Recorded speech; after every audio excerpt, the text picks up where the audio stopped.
course, rose fast in New Richmond. Neighbors told us that, those who didn't evacuate were there until early Sunday morning when the water kept coming in. 9 on your side's Allie Kramer joins us live now from New Richmond. So, Allie, what's it like there this morning?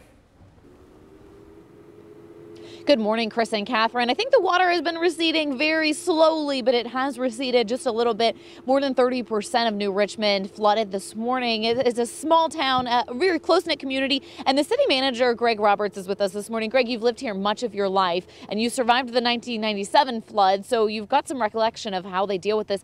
Give us the latest right now on what you're dealing with. What we're dealing with now is the positive part is that it's not raining today and not expected to as far as I know. What we're dealing with now is just waiting for more of this water to recede so we can start cleanup and assessment of any kind of damage and make sure that, again, our primary focus is on keeping the village safe for our residents. You mentioned something about boats that I thought was really interesting, about people coming down to look and see the floodwater. It's interesting, but can be dangerous. Yes, well, this beautiful river, when it's smaller, is a great recreational opportunity. So when the river is in its banks, by all means, come down and enjoy it. Do not enjoy it when it's in our streets, because boats tend to cause wakes. It puts the water into people's homes where it ordinarily wouldn't be, especially power boats. Power boats are only used by our fire and EMS people in the most extreme, dangerous circumstances to save people's lives. And you cause property damage if you're in the water on our streets and making wakes that go into people's homes.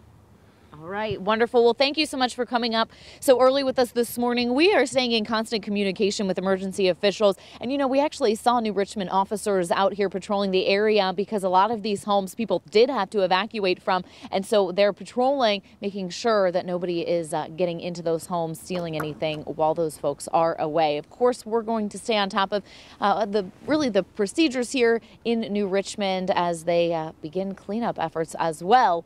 We'll be, of course, staking around much of the day. We'll provide those updates to you live on Twitter. Guys, reporting live this morning, Allie Kramer, back to you.